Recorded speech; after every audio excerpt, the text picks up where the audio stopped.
Ready? Okay, ESC does a lot of things for you, but the foundational principle is it's more effective, or more is a strong word, it's a very effective way at burning fat. Okay, you're waking up from a fasted state first thing in the morning.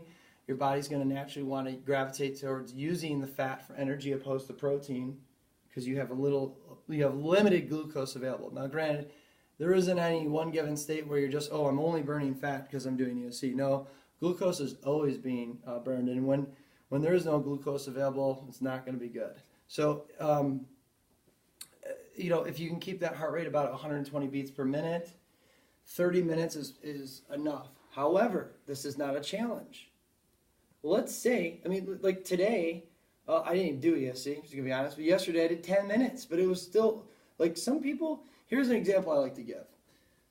So, in particular in the challenge, you'll say, hey, I need you to do 30 minutes every day. And they'll be like, well, if I can't get 30 minutes, I overslept, I would have only gotten 10. What's the point? Well, let's see. How many days are in a year? Brandon? 365. What's 365 times 0? 0.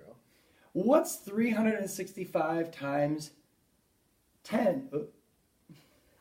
365,000 or 30. I don't know. This is awesome. This is video, folks. Numbers is hard. 3,650 calories. How many calories are in 1 pound of fat? 600. No. 3,500. That's how many calories you have to burn a pound of fat. So guess what?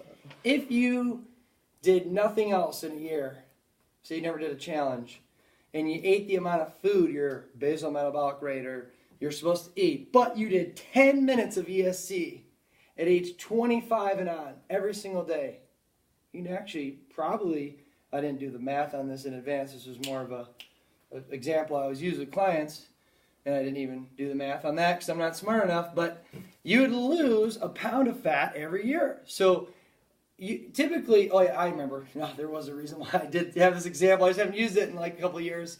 Okay, the average person at age 25 gains a pound a year of fat. Okay? They actually gain a pound a year. So like when you're 45 and your testosterone's not as high, particularly in men, right? That pound of fat, that pound of weight you gain is probably like 3 pounds of fat you gain that year because you had a muscle decrease that year, by the way. So typically, if you're 150 pounds at 25, you're more likely going to be 175, not chiseled, 25 years later. So see how behavior is so amazing? So just eating, I don't know if it's McDonald's, whatever, I'm not saying eat McDonald's, but if you ate the amount of calories you're supposed to eat so you don't gain any weight, but you just walk 10 minutes first thing in the morning, you're going to burn a pound of fat a year.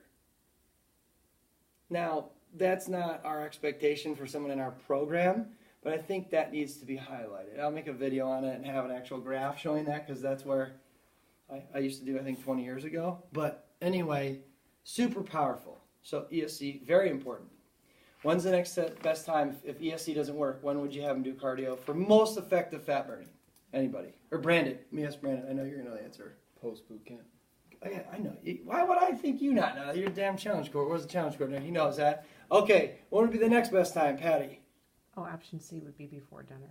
Beautiful, good. When would be the next best time? Anytime. And you know what I learned a long time ago in exercise phys class?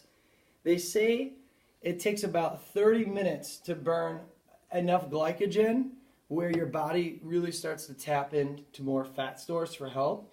So let's say that the 30 minutes of ESC we're having them do, let's say they don't get ESC in before dinner, I'd have them do an hour at night. Okay? But once again, like an hour? Okay. Do 31 minutes. Be a sarcastic son of a bitch and just So that's it on ESC.